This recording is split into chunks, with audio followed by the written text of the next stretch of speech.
Welcome back to the Todd Jordan Impact Show. And today is all about impact. And I'm so fired up today. Just got done with an epic workout with today's guest. In just a moment, you're going to have a very special young man on the show who is going to really impress you with his maturity as a man and as an athlete. And I'm really excited to share with you Jordan Love. Jordan Love is the quarterback of the Green Bay Packers. The Green Bay Packers have a new quarterback, and his name is Jordan Love, and he is the guest on today's show.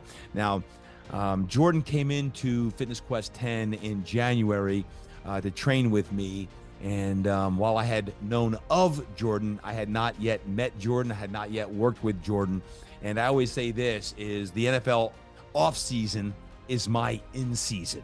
Because when the guys are in the off season, that's when I'm training all of them. And Jordan came in to train here for 3 months.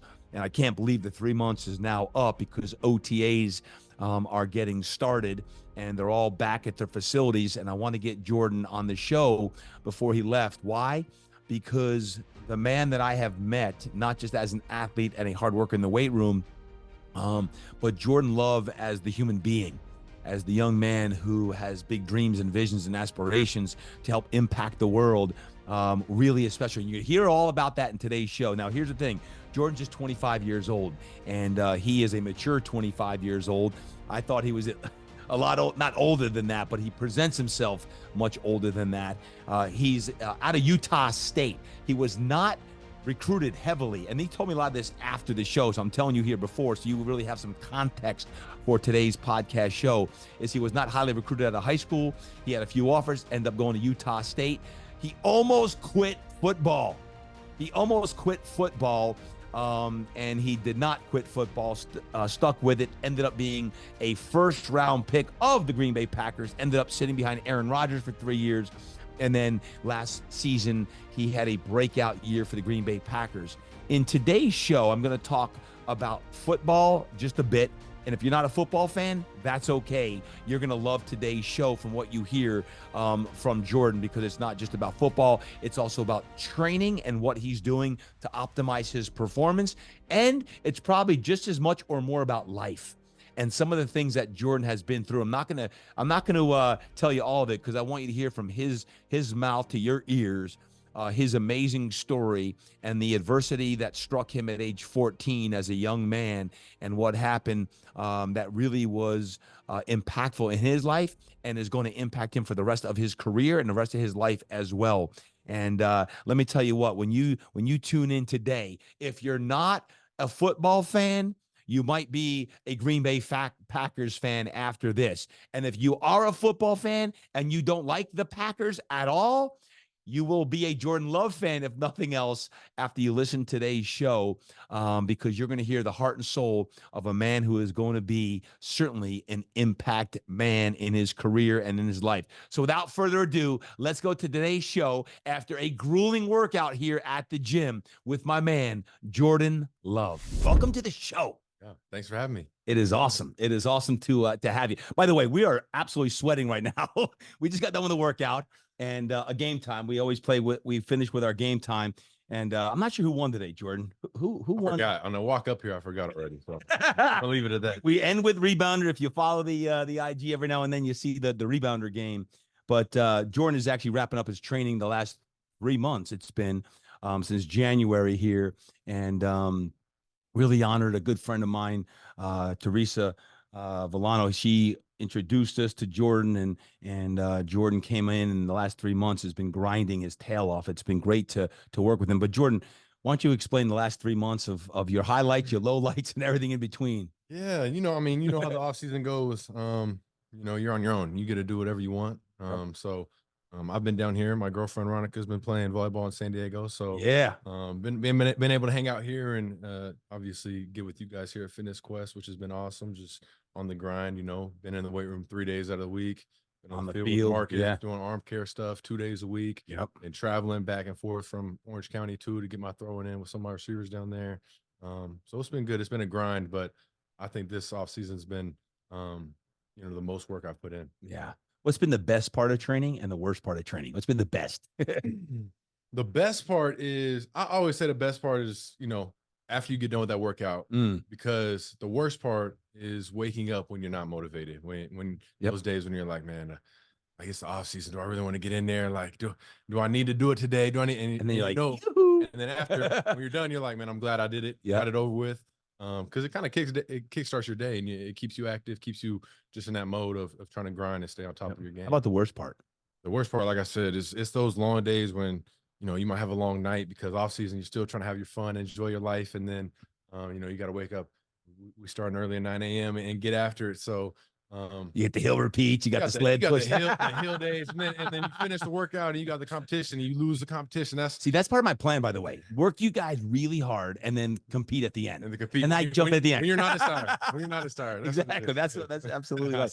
What have you learned in any aspect, training, life, with the guys? Have some really great groups this past off season. But is there anything you've learned either on the field as far as going into back to Green Bay? With how you'll use training or even something in life. We've had a lot of deep discussions on all things. You take anything away? We've had, just me and you, we've talked so much before our workouts, during our workouts about just life stuff and, how those conversations have been. It's all been very good stuff. But I think the coolest part was we actually did a pool workout with Prime and those guys. Yep. And I think that day, like just pushing yourself to your limits, being underwater, trying to hold your breath as long as possible. And really, I think it was that point when we were underwater and having somebody on top of the water really touch me on the head and tell you, focus on keeping your body still, focus on trying to not think of anything, just having that focus to push yourself even further. And then also in that pool workout, we're at the bottom carrying, I don't know how, 20-pound dumbbells at the bottom of a 15-foot pool, walking, and just that mental note they would tell you before, focus on 5 yards in front of you. Don't focus 100%. On the end goal. So I think that whole workout day I learned a lot from that workout and just being able to push myself and do something that I'm not, comfortable with being in the water as much. And you're a land athlete. Yeah, I'm a land athlete. Something that I haven't done before. So I think that was the one of the cool workouts. Yeah, no doubt. And he's alluding to deep end training on one of our unloading days. We went to the pool. And Prime, former military guy, very decorated, and known him for a while. We've been talking about doing this, so took the group out, and really an amazing day. I don't think I've felt that good all day for years, like how I felt so grounded all day, and the breath work and that. And here's the bottom line. I say this all the time, but it really took meaning that day. I always say the good players can speed a game up and the great players can speed a game down. The good players speed a game up. The great ones can speed a game down. As a quarterback, you have the opportunity to dictate the tempo of a game. It's one thing to say it. It's another thing when you're in water to actually slow the tempo down, to slow your breath down when there's chaos going around. In the military world, in Prime's world, and all of our military men and women and heroes over there, they got to learn how to relax under pressure. And that's one thing they put us through, all the men and women who were helping coach that day, was to really learn to slow it down when there's chaos everywhere and people are defecting. And it's like, okay, as a leader, how do we do that? And I'm with you on that. That was a special part of the last couple months. What's motivating Jordan Love these days? What motivates you to be the man that you are becoming as a quarterback, as a man, as a boyfriend of Veronica? Yeah. You're maturing and beyond your years, but what's motivating you? There's so many things that motivate me. Right now, just where I'm at in life and football is trying to be better than I was last year. Trying to be better than, improving every day, trying to be the best version of yourself every day. Obviously, in the past, my motivation has been to prove people wrong. I've had to deal with 3 years sitting on the bench and a lot of question marks around me, a lot of people saying a lot of different things, and having to hear that and not be able to prove it was the tough part. So now, last year, I was able to prove that, and now it's trying to even be better than I was the year before. So just trying to be the best I can, trying to take this opportunity I have playing in the NFL. And, it's not going to be long. So trying to maximize. How do you become better?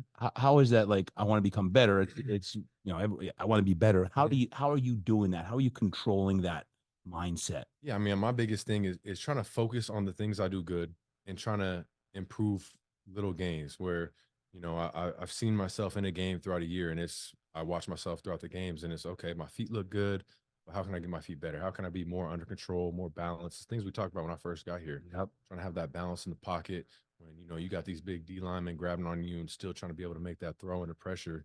Just all these little edges that I can gain in my game, trying to watch some tape and see the interceptions I might have had, the mistakes I might have made throughout the season, and been like, okay, what decision could I have made different on that play? What could I have found my check down quicker? Things like that. Yep. We talk about strong as your weakest link, as efficient as your worst movement all the time, right? Strong as your weakest link, efficient as your worst movement. How strong are you? How inefficient are you? How can you improve your inefficiencies? And a lot of work has been done on the lower half this year, right? With the feet and the lower body, obviously sinking up through the core and then the backside shoulder.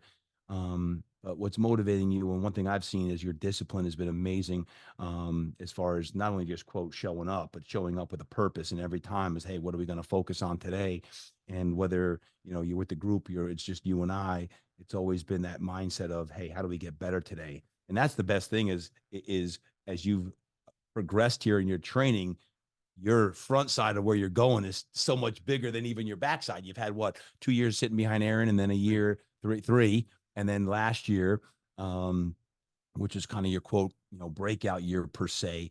What did you learn from Aaron Rodgers in your 3 years with him? Obviously, he's been what is Aaron now? 20, almost 20 years in. It seems like it's been a while, yeah, right? Aaron, 20 in, yeah. It's been darn close, and he was here in 2010, right before the 2011 Super Bowl. But what have you learned? What's one thing you would say about Aaron Rodgers that you learned? You get that smile.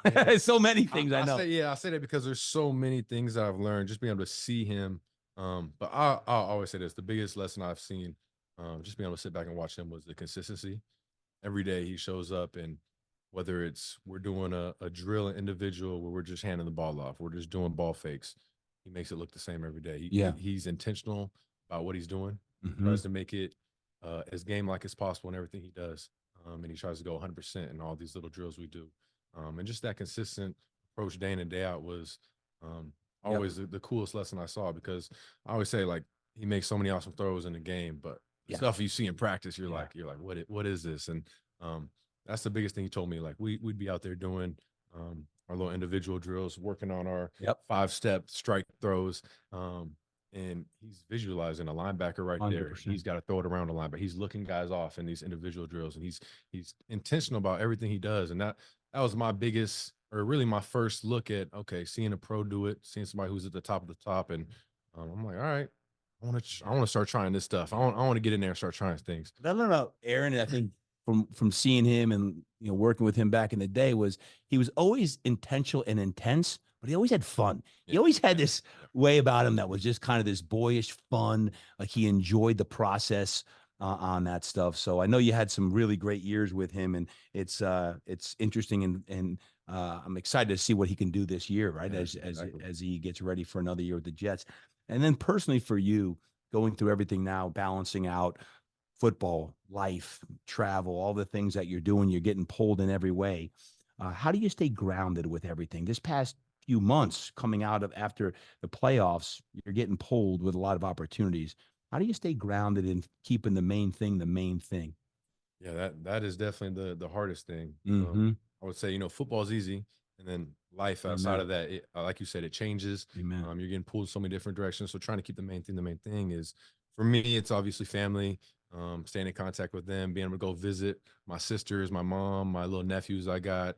And then just being out here, like, with my girlfriend, Veronica Stone, who's a professional volleyball player, like me, just being able to go and sit at her games. And now I'm the fan watching her. For me, that's the cool part of our relationship is, I'm in season, she's in my games. Now she's in season. I'm her biggest fan at her games. And just trying to be, trying to enjoy my off season, get away from football a little bit, and try and be a regular person as much as I can. I think all of that is what helps keep me grounded. Is it true that if you guys played one-on-one volleyball, that she would win? I'd hope so. She's I've heard that she would whoop you. She would definitely, she would definitely whoop me.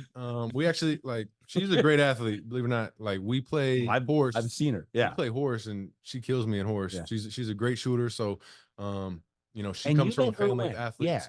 Yeah. I met her. So my roommate in high school, or in college, went to high school with her. So just through him, we got linked up. We met right after college when I was training in LA, and then I've been together. And her father played in the NFL. Her dad played in the NFL. Yeah. You better behave yourself, young man. Definitely got to. I love it. I love it.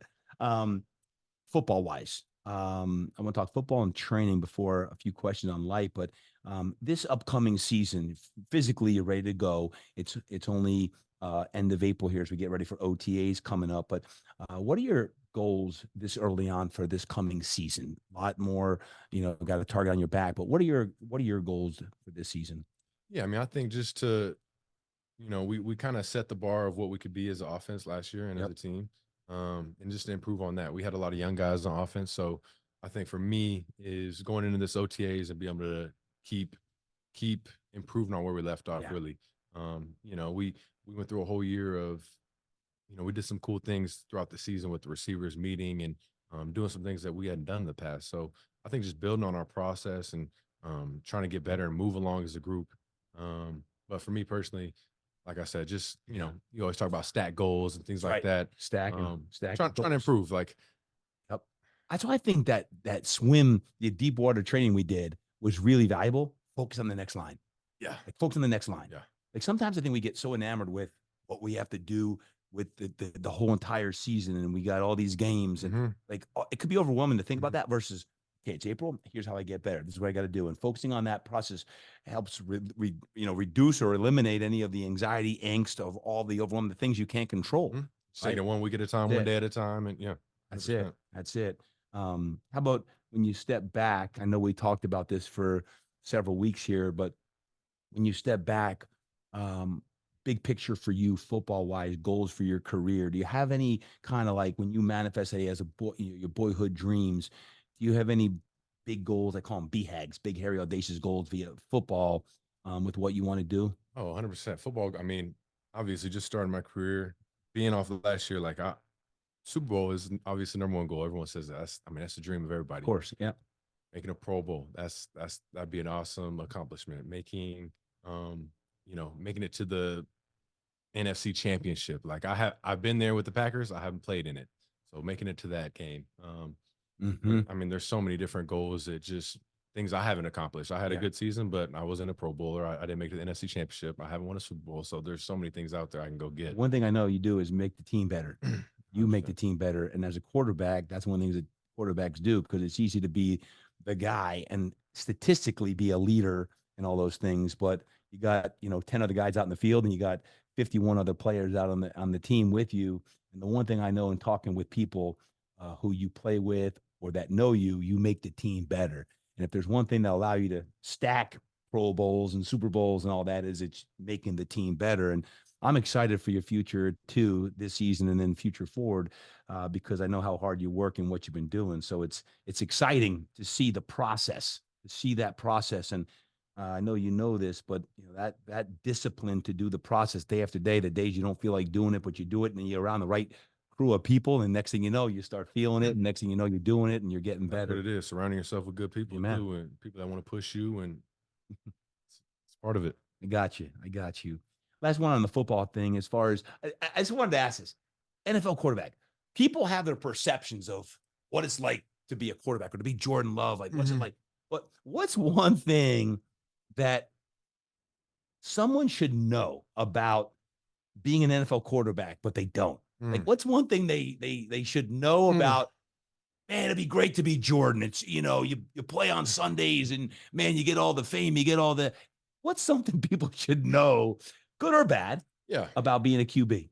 I think the one thing people like regular non-football, non-people that haven't played the game, is just how much time you actually spend watching tape. Like as a quarterback, everyone on the team watches tape, but I think as a quarterback, like the amount of games you have to watch before you even play the game on Sunday. Like, I mean, when you finish a game Sunday, you go Monday and Tuesday, that's when you throw out the game you just played, and now you're turning it on to the next team, and you got to watch at least 4 games on Monday and Tuesday. You know what I mean? So just, I think the amount of hours you have to put in watching tape just to go play a team. How many hours would you say that is?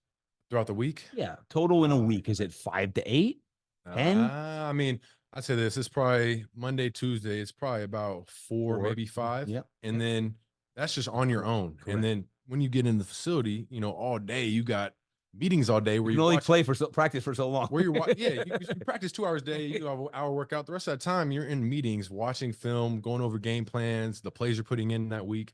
And then, like you say, when you go home, you got a game plan on your own. So just I think the amount of time that quarterback has to spend watching this tape and getting prepared for a game where you might not even see half the coverages you've been watching all week. So just having to prepare and be ready for everything that they get. Has that been the biggest transition between college and pro? Would be the preparation. Obviously, no class, it's football is a job, and you're spending all day and then some at the facility. So you're spending 10 plus hours a week between Veronica's probably you're at night, you're watching film, and she's probably like, hey, let's watch the show. You're like, no, I got to watch some film. 100%. Right? Like all those things that no one knows. I mean, you got to think in college, the biggest thing for me is how much different these defensive and the schemes of these coordinators that they put together in college. It's when you look back on it, it's very simple. You think it's hard when you're there, but it's pretty simple. And then you get to the NFL and the stuff they throw at you is just completely different. The way coordinators are able to game plan for you specific and change coverages and pressures. And that's the biggest thing. You really got to be on point as a quarterback with pressures, protection, and what they can throw at you. How much do you think now as a quarterback is understanding cerebrally what D coordinators are doing versus being in the flow? Being fluid, like as an athlete, we want to always be in the flow, but you're also thinking about all of the things, the twists, the turns, the stunts, everything they're doing up front to mess with the O-line and yourself. How do you find that happy medium of being in the flow and being you, being an athlete, but also thinking? I think all of that comes with reps, experience, because my biggest thing is when I'm out there on the field, I want to try and not think. You know what I mean? I want to just be in that flow state, reacting and not be overthinking everything. And that's another part I learned from Aaron is, I mean, this guy was in year 18, when I was with him, and he would hear a defense coordinator and be like, oh, yeah, I know exactly what they're going to do. I've played against him 5 times. I know what pressure he's going to bring. I know what coverage he likes to run.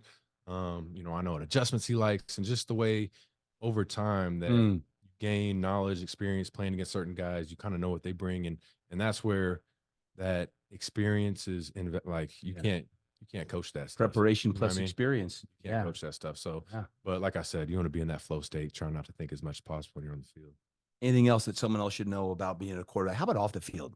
What did someone know about, like, do you enjoy and revel in the opportunity off the field? Or is it sometimes like, man, I just want to like walk around and kind of be by myself? Yeah, I think for me, I mean, I'm a homebody. I like being inside. I like being able to have my chill time where I can, I'm a binge watcher. I like to binge watch shows and spend some time, entertaining myself that way. But I don't know. I mean, there's so many misconceptions I feel like people have where the quarterback just lives in the facility.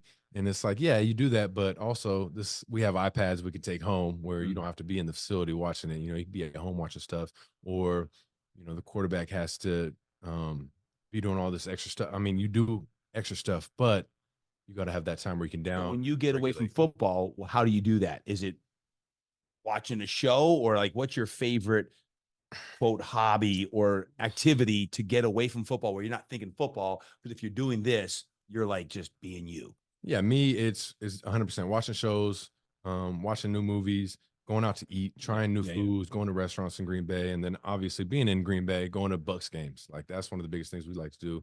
Take some of the guys down there, go to a game, and just watch something different. Get away from football. Amen. Yeah. Did you just tell me today that you guys are opening in Brazil? We are. Yes. Wow. Yeah. Green Bay Packers are playing in Brazil. What against the Eagles? I think September 6th. I want to say first game of the season. So Labor Day week. Labor Day. Yeah. Labor Day. Wow. Long flight. I'm excited for it. That's a long flight. And Brazil, I think they like the green and the yellow down there. So that'll be good. National colors, right? So that'll be good. Training wise, I know we talked a little bit about training earlier on.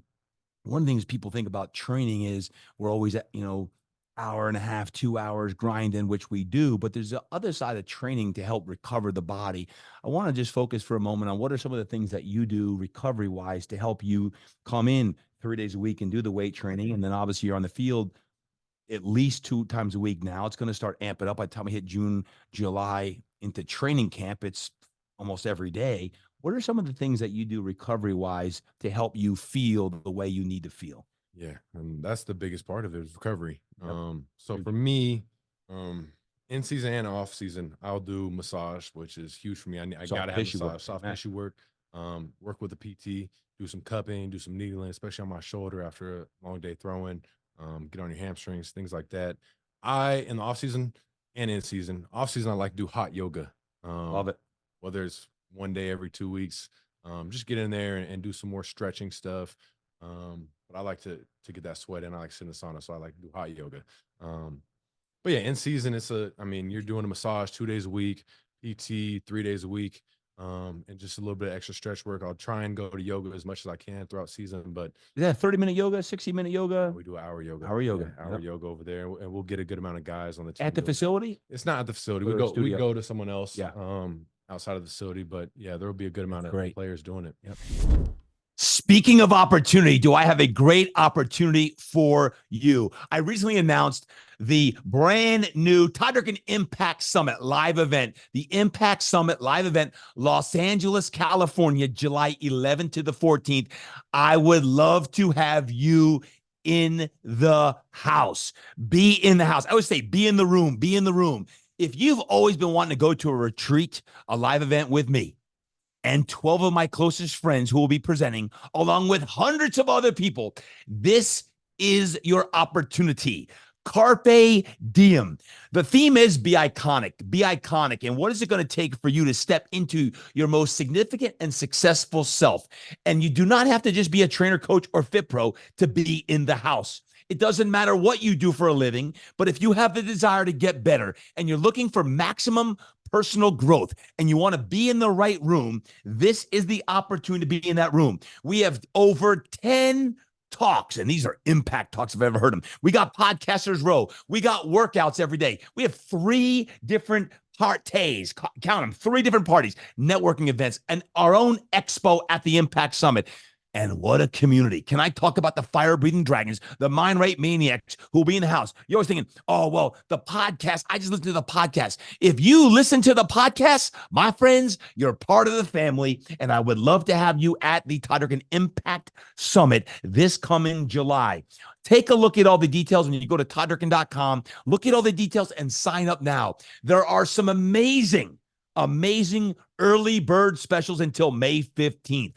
Now, if you don't sign up before May 15th, don't worry, it's still great. But if you sign up before May 15th, not only will you save over $100 on the registration ticket, but you have some and then somes as well that you don't want to miss. So go to toddjordan.com, register today, and guess what? You may want to bring a friend or 2 or 5, a teammate, a colleague, an employee, a family member, someone who would like to get lit up on the inside and have lots of smiles on the outside, because you are going to have the time of your life at the Impact Summit. Check it out now. Impact Summit. Impact Summit. Go to toddjordan.com and let's go back to the show right now.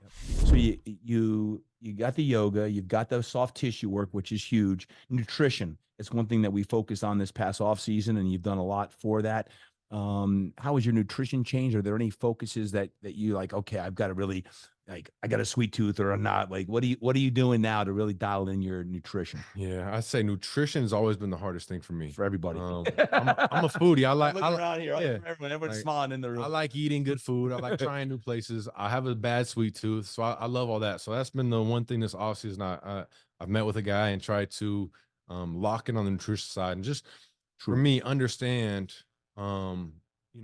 we did the food sensitivity test and understand what sensitivities I had, what stuff I should try to avoid, because I try and do the meal preps in the off season too, which helps me. But when I'm not having a plan of what I need to stay on, that's when I'm at my worst, and I go out and just grab something quick or try a new restaurant. But understanding for me what foods might inflame my system, and I should kind of try and avoid what for me it was gluten, dairy, the eggs, everything that I'm like, wow, I eat this stuff every day, like, and not even knowing that this stuff is actually inflaming your body and it makes it harder for you to recover. So just understanding that. Yeah. I joked about it to Jordan that he only eats air now because he's got gluten and he got dairy and everything. I'm like, what are you eating? Air? No. I'm gonna try and stay on this new diet, but air is, I need to eat though. You got to eat. No, you got to keep your weight. Body and keep your weight to hit that pounding. But no, it's such an important part. Everyone, it doesn't matter who you are. It's the hardest part is nutrition, because we have 5-6 times a day we can mess up. And sometimes when we're either stressed or or you got this long stretch of period where you get work in, 6 hours later you just go binge on sugar or garbage, something like that, and then you feel like you don't feel your best on that. How about sleep? Mhm. As far as sleep tactics that you do, because obviously with nutrition, sleep, anything that you're doing right now to improve sleep so you can recover at your best? No, I don't. I haven't got into any sleep studies or things like that. I obviously try and go to bed at a good time, get those 7 hours. Yep. Trying to avoid being up super late because, and the biggest thing for now is, we talk about being on your phone at bedtime. That's my problem. I'll sit there and be on Been my on 'em, phone, I've been on 'em. and then you find yourself up till 12 o'clock, and you're like, I can't fall asleep. So trying to put that phone down when I get to bed is the one thing I'm working on right What now. would you say? It's a good point because this is everyone, kids. It doesn't matter how old you are. The phone. If you were to give some young kids listening right now, some high school football players, high school athletes, or just even non-athletes, Mhm. 2 or 3 life tips from what you've learned, training wise or non-training wise. Phone, blue light, that affects the It sleep, affects sleep. right? Yeah. So what would there be a couple things on any level, whether it be physical, mental, anything that you'd share with a young, like a high school kid that might be struggling, like, man, Jordan Love, he's got it all, like, quarterback and this and that. It's easy for him. Yeah. And here you are saying, no, I got to dial it in. It's hard. I don't want to train some days, and I don't want to eat this. But what would you give to that young boy or girl today? Yeah, I would say the biggest thing is no one has it all figured out for sure. Mm, mm, Everyone's going through different struggles, different things that, um, you know, under at the surface, it might look like they got all figured out, but they don't. yep. Um, I would say for me, the biggest lesson I've learned is training. Whatever you do, if you're just working out, if you're going to the beach and doing beach drills by yourself, like try and do it as hard as you can. Try and put yourself in the game when you do it, and put your all in it when you do it. If you're going to the gym and just hooping, go out there and act like you're trying to be a hooper and go to the NBA. Like actually go hard at everything you do because it's all going to translate. Um, and then, like you said, try and improve whatever it is. If it's eating, like we talk about sleep, recovery, whatever it is, try and always find an edge and improve, whether it's at 1%.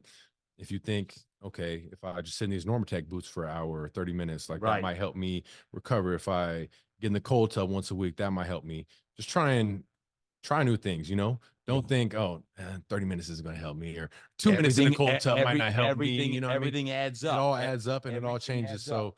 So just try those new things. You said something there that made me think. You said do something when no one's watching. It makes me think of integrity, and integrity is defined as doing the right thing when no one's watching. It's doing the right thing, but do you do the right thing when no one's watching? Mhm. Like, to me, that's the real telltale sign of internally not getting angst or anxious, because you could appear one way, but behind the curtain, you're another way. And that's one thing many of the athletes I've worked with, it's been very like, who you are is who you are, and who you see on TV and everything else is who you see. But I want to encourage anyone, it doesn't matter how old you are, about what you just said about when no one's watching, what are you doing? When no one's watching, what are you doing? Are you reading? Are you getting better? Are you studying? Are you getting downtime and quality downtime and not just scrolling for an hour, right? I mean, yeah, if you want to take that time for 10, 15 minutes, whatever, then cool. But you got to make sure you're always working on the inside. And you said that, Jordan, as far as what you're doing when no one's watching, maybe think of integrity and doing the right thing. And that's hard, like consistently doing the right thing, because heck, even you as a young man growing through this is, you start to get some success. It becomes dangerous, right? You start getting more distracted. You can get more distractions. You start getting a little money in your pocket. You start getting more people coming at you with opportunities, everything else. It's like, man. And the next thing you know, if you're not disciplined to doing the right thing, it's quote easy to get distracted. And that's for anyone out there. It doesn't matter who we are, right? We're all susceptible to that. So a shout out on that. I want to just talk about life. On a closing note here, a few things that we've talked about. And number one is, there's a lot of football fans who listen in. When someone's watching football this coming season, it seems like football now is, by the way, all year long. Now there's the draft, and then there's every The every combine day there's the training and everything. everything. Yeah, There's everything. football. But Mhm. when someone watches you this football season, what do you want them to know about Jordan Love, even maybe the non-football player? Like, someone maybe knows you, the football player, and they see, like, I like Jordan. I don't like Jordan because I don't like the Packers. Hmm. Like, what would you want them to know about you as a man? Yeah. Man, I think we talk about this all the time. Like the fans of football, I think get, carried away sometimes with just being fans and forget that, the players are humans too. Like we're all Oh, so humans. We true. go through things like, and you see all this stuff on social media where they're talking crazy. It's like, like we're players, but we're also humans. We go through things and we're trying to be at our best every day. But I think for me, it's just, my journey has been different. It's definitely not been something that's been easy. And it's been a grind. I struggled getting out of high school, just getting some offers to college. Didn't even know if I was going to play football. Really? Yeah, and then How many offers did you get? I think I probably had like 8. They're FCS offers, and then Utah State was Utah my State, my yeah. biggest offer. So just that part right there, not knowing coming out of high school if I want to play football, want to play basketball, not even knowing if I was going to have an offer. That was the biggest journey for me. I'm not even thinking NFL yet. Get to college, still Sure. not thinking NFL. Just trying to get a degree at this point. Get a degree Trying and to get my hopefully get in the education field. paid Yeah. for, play a little ball. Hopefully, I can become a starter, and that's where that. Okay, what's next? What can I keep pursuing now? And you start getting. You have a good year in college, and now the NFL is coming What around. was it in college? When did that trigger all of a sudden like, hey, I'm pretty good at this? Like, hey, was it a coach believing in you? Was there a game that all of a sudden you had this trigger like, hey, I may have a future in this? Was there a moment? I think the moment for me was getting that confidence of actually being on the field because my Mm, redshirt sophomore year, I was my first true season starting. okay. So having that season under my belt, and That was your third year. that was my third year. Yeah. And so being able to be like, okay, I'm pretty good.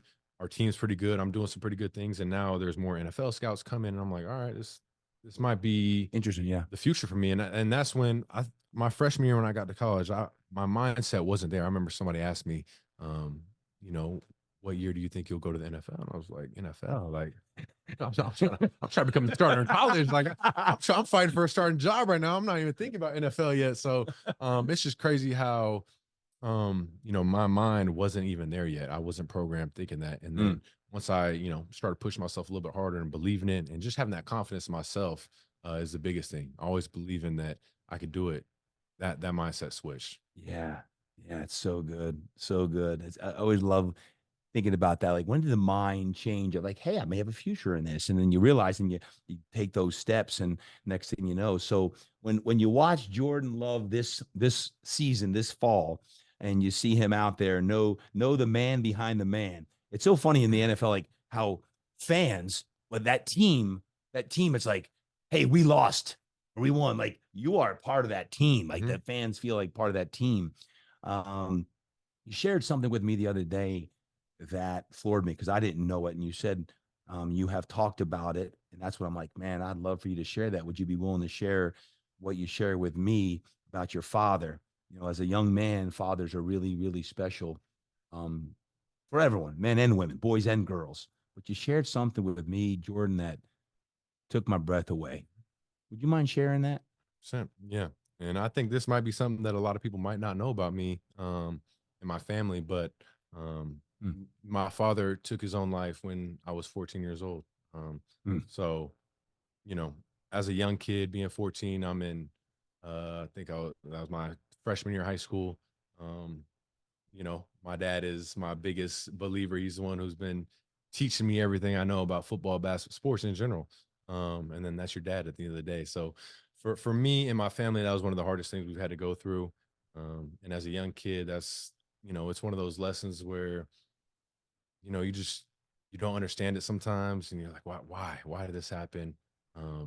Why me? Why is this happening right now? Like, so it was hard. It was one of those lessons that, I had to learn at a young age and really had to grow up fast and mature quickly. And now I'm the man of my house at 14 years old.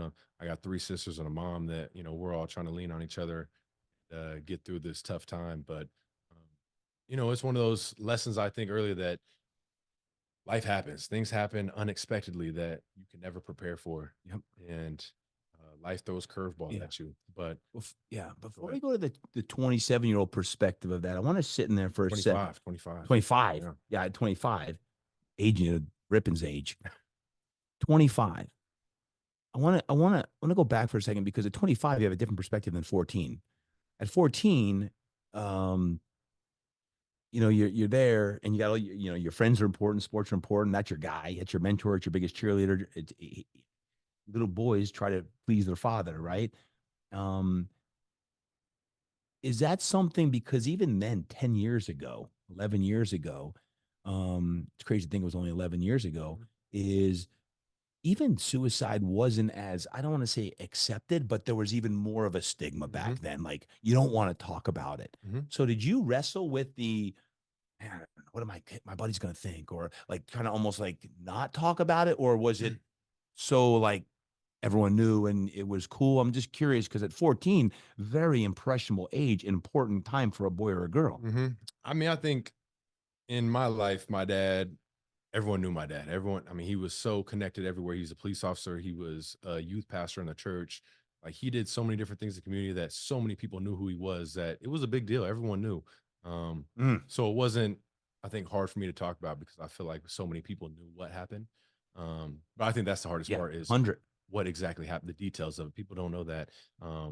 But I think the stigma behind it is, I mean, it's real. People go through a lot of different things, a lot of different challenges in life, and you never know what people are going through. Yes. So we just talked about. Yep. You never know what people might be going through behind closed doors. So just always being there for people, always trying to uplift people, and just kindness. I mean, being a good person. How does that impact you now today as a young man, 25, knowing that you don't know what people are going through when you're conversing with people, fans, restaurant, whatever? Does that ever cross your mind? Like, I wonder what they're going through that I don't know? Sometimes it does, because you hear about it so much nowadays too, with more social media and things like that. Kids getting bullied in school, Yep. that you never know. So I try and be a good person. If there's, especially with young kids, like if there's a young kid that comes up and asks for an autograph or a picture, like I'm gonna always do that for kids because you know they as an NFL player, you're almost an idol to these kids. And 100%. I remember back to when I was a kid, like just NBA, NFL players that I was able to see. I was like, man, these guys are living the dream. They're the highest of the highest, the best athletes ever, and you look up to them. So now being in that role, it's almost weird to look back and be like, because some days like we said, there's so much going on that you can walk by somebody and be like, oh, and I'm not going to sign that today. I'm not going to do that. And you got to really think back, be like, no, like this might be the only time they see a NFL or a professional athlete. Yep. Just take that time and do it. Make a nice gesture, say what's up to some of these people because you never know. Yeah.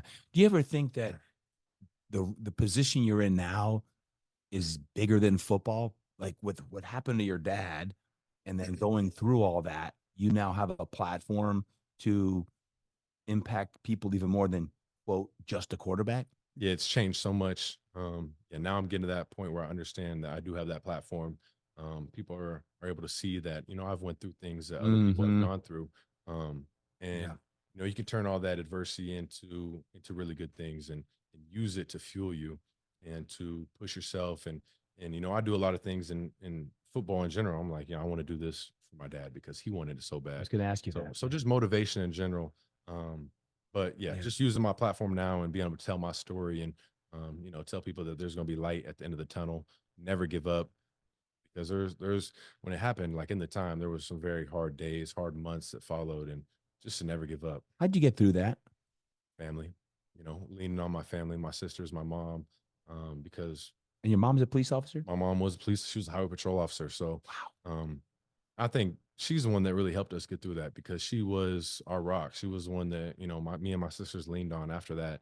And she was really, playing both roles now. Wow. And getting us through 100%. All the, so she was our strongest person that we were able to look at and be like, yo, if mom's good, we'll be good. We'll be able to get through this. But highway patrol officer raising teenagers, just lost her husband, suicide, and she just was a rock. She was a rock. She was the strength through it. So just be able to look at her and be like, we'll be good.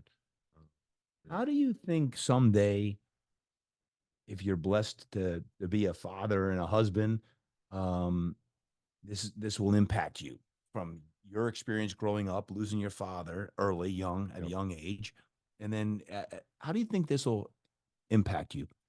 I think more than anything, just understanding how my dad was in my life, how he raised me, how my mom raised me, and just trying to be that positive influence for them, be there for everything. My dad was my coach in Little League. Every year he was at all my practices. Like, he was the guy that's always going to be there, being my biggest cheerleader. So, and always pushed me too. So I think that's definitely something I'm gonna carry with me when I have kids of my own, is just being there for them, pushing them. But at the same time, you want to be able to let your kids have their own life, and I don't want to be forcing football on my kids. Right. Like, oh, you got to be a football player, a volleyball player because your mom and dad did that. But no, just being there for them, supporting them, whatever they want to do, be huge. Yeah. What do you think your dad would say to you now if he was alive? That he's proud. He'd probably say he's proud and to keep going, because he played football. He played at the junior college level, but he was a quarterback, and then when he got to JUCO, he transitioned to running back and fullback. But just an athlete. He's just an athlete. Yeah. So, and he's the one who taught me how to throw. So just, I think him seeing that I'm in the NFL now, he'd be very proud, and sees it. Yep. He'd tell me to keep going. Yeah. Thank you for sharing that. I know that's deep. When you shared that the other day, I think your greatest platform eventually is going to be saving lives like that, right? And you shared something else. I asked you about, are you going to someday have a foundation? Yep. Can you share a little bit about what you're doing right now with the formation of your family? So I'm starting a foundation right now, which I'm very excited about. But there's going to be different pillars that I want to work on, which is, one is going to be suicide prevention and helping people that might be impacted by someone that committed suicide or have even thought about committing suicide themselves, and trying to do whatever we can to help them, motivate them, and just help people out, because so many people go through it. And then obviously another platform of that is kids who might be in single parent households or have a parent that did commit suicide, or they have just lost them. And because it's hard when you have one parent or even no parents in your life. It's hard as a kid to do so many different things, play sports after school. Absolutely. Like, you don't know what these kids might go through. They don't have that person that could pick them up and take them home after those practices. So I'm just trying to get kids involved in sports and after school programs or different areas that, they might not have those people that can get them to those things. So it's going to be something I'm going to build up and try and work through, but just trying to help people in any way we can. How can someone stay connected to that? Will that news go out on your social media eventually? Yeah, once we get it all up and works, we'll definitely make a social media page, and we'll have a website and do different things. I have a youth camp I'll be doing in Bakersfield, and there's so many things that we're going to try and build on and make it a thing where we can impact so many different people and try and touch them. Guys, I hope you can hear the heart and soul of Jordan Love. I've had the opportunity to work with him now for, it's been 3 months already. It seems like flying, right? But we've had some deep discussions, and when he started talking about the foundation, and I'm like, man, any way I can help you, you can bet your bottom dollar that you'll be hearing it here when I get any updates from Jordan about how we can contribute, hopefully, to the Love Foundation. The Love Foundation. And I've shared openly about how the Impact Foundation, our foundation, is now extremely focused on suicide prevention, and those who have been affected by suicide is one of our pillars inside the Impact Foundation. So when Jordan gets that up and going, you'll be hearing more from me on how we can support his foundation, all the great things that they're doing. And you can probably think to yourself, man, what a deep soul. I thought the same thing when I first started working with Jordan. Like, he's an old soul, and it's great to see him in the position where he can help be a leader on his team. But I think there's a bigger play here, that God's got his hand on him and the Packers and everything he's doing in life, because this right here, my friends, is what it's all about. And his story, his story, live a life worth telling, a story about what's your story. His story is going to impact millions and millions of football fans. But then when you hear his life story, man, the sky's the limit for what Jordan's going to be doing in his life. Jordan, is there anything else I should be asking you that I'm not as we wrap up today? Like, so much, Todd, but man, so much. I better get to Veronica before she gets me. Right, no, I don't think so. I mean, I think we've hit on a lot, but I think how much fun I had here training with you guys over here at Fitness Quest. It's been awesome being able to just meet you guys, and then obviously the work we put in, it's helped me a lot. So I'm grateful for that. So if anybody's in San Diego, come check out Fitness Quest 10. It's the place to be. So yeah. Thank you, Jordan. There you go. Thank you. The Impact Show podcast, I always ask about impact. And I was thinking about this last night when I was thinking about what I wanted to ask you, but you're about half my age. So I was thinking about impact is legacy, and legacy is, what is your life going to look like? If you were to say, hey, in next 25, 28 years, think about you as a 53-year-old man, right? What does Jordan Love, the 53-year-old man, look like?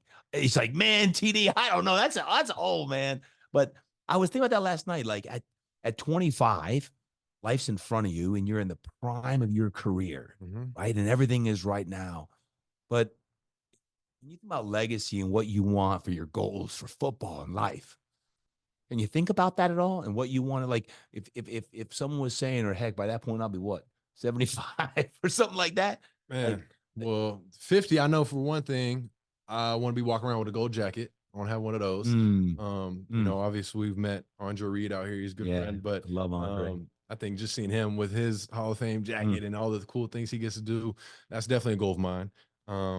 And then, I mean, 50, I don't know what I'll be doing, but hopefully, like another passion of mine, I want to be able to, by that time, be able to give back and be hopefully training kids and doing cool things with the youth and giving back some of this football knowledge I've learned, and hopefully doing some cool things like that. Hopefully, I'm able to relax a little bit more, and I'm not pushing myself to the limits, but we'll see. I'm going to tell you, you are going to be. Yeah, we'll see. We'll see. I can't even tell you what I'll be doing on 50, but hopefully the gold jacket's the biggest. Well, hopefully I'll be walking around with a cane training you while you're like we'll still be competing. And a couple Super Bowl rings. A couple rings. A couple rings on the fingers. We got to get some rings and get an MJ picture with all the rings on. You know what I mean? And I can promise you, we'll still be competing. You and I will still be going at playing some. Maybe I'll be a golfer by then. We'll see. Right. A golfer. Well, hey, thank you so much for being here today and the hard work that you've done and blessed us with in our community. I know that you've been loved by so many people and blessed many people.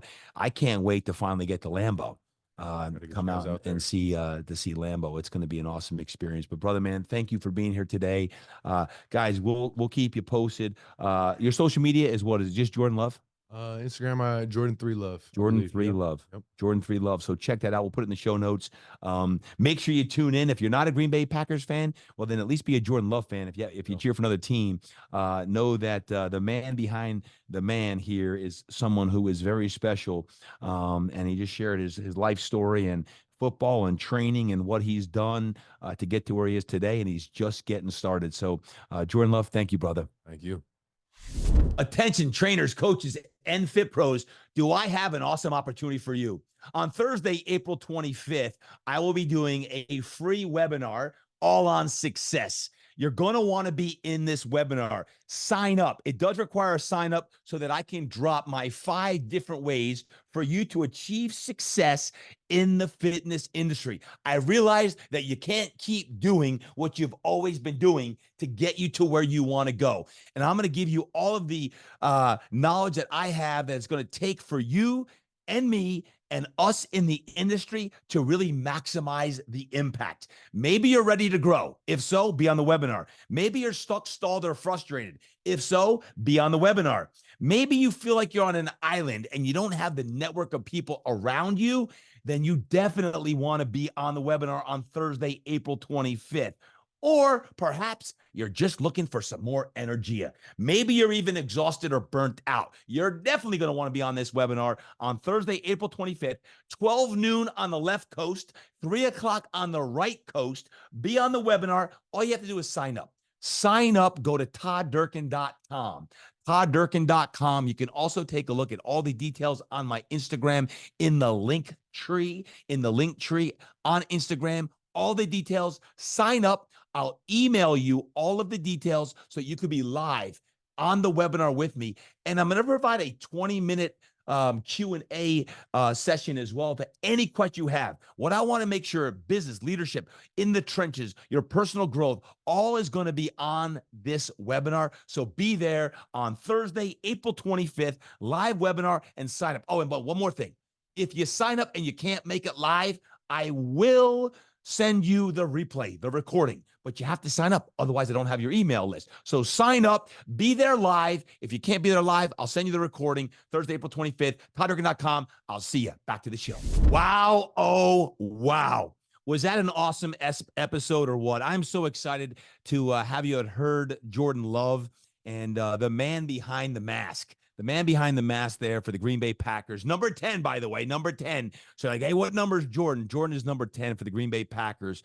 And thank God that Jordan has persevered through all that he's persevered thus far in his young 25 years of living. I just got 3 quick points here as I wrap up today's episode. Point number 1 is this that I got out of Jordan. Number 1, don't quit. Don't quit. Jordan shared after or before the show that he almost quit football. And in high school, he was going to just go play basketball because he was like the backup wide receiver, was 5'2" and a $105, and he stuck with football. And man, he grew and he was moved to a quarterback, and he continued to persevere. Don't quit. Keep persevering, and also have patience. Have patience. He also sat behind Aaron Rodgers for 3 years. Does anyone like to sit on the bench for a year or 2 or 3? Yeah, you could be like, well, yeah, he was getting paid. No, he sat on the bench for 3 years. Everyone wants to play the game. I don't care how much money you're making or not making. Y'all want to play the game. Don't quit and have patience, number 1.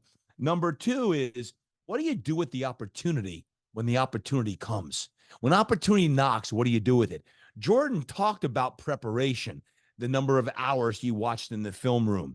10 plus hours a week in the film room, how much he's been training here in the offseason. I've been pushing him gruelingly. He's been on the field with my man Marcus and doing so many good things with his nutrition, and my man Robert Yang, and all the things that he's been doing on and off the field are setting him up for success. So my question to you is, what do you do with the opportunity when the opportunity knocks? You got to prepare. When you prepare and you prepare and you prepare and you get some experience under your belt, then great things happen. And the last thing that made me think when Jordan was talking was, I recently heard a quote from Pastor Stephen Furtick, and it really struck with me. It says this: the best stories are born in the messiest moments. The best stories are born in the messiest moments. I think back to age 14 when Jordan had to overcome a very difficult time of his life, and his father taking his life, and I could see his mom as a state trooper or highway patrol officer stepping up and being, you know, everything to her kids. And I'm thinking, man, when you think about sometimes what was going through her mind and how crazy it is, and you got to be so strong on the inside. And here, little did she know that her son had a seedling in him that was going to ultimately become someone who was going to impact a generation or more, based on not just his football and athletic ability, but potentially put that story, that messy time. And now Jordan Love is starting his foundation, and he's going to be doing great things on multiple levels.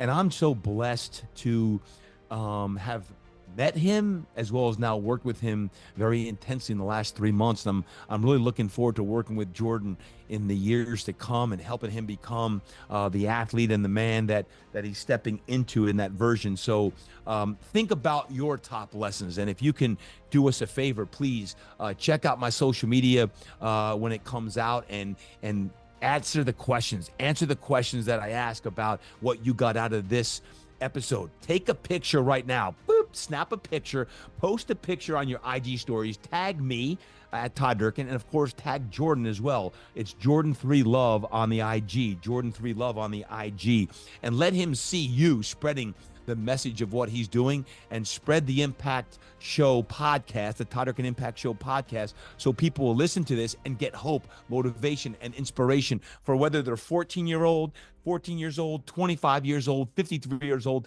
or 75 years old. Today's episode with Jordan Love was certainly all about overcoming the odds, going and doing great things, and creating that impact. And that's what life is all about. Spread the love, be the light, and be the love. Until next time, remember, you got to train hard, you must eat right, and you got to go create impact. Live inspired, baby. I love y'all. Until next time, get some impact, baby. We out.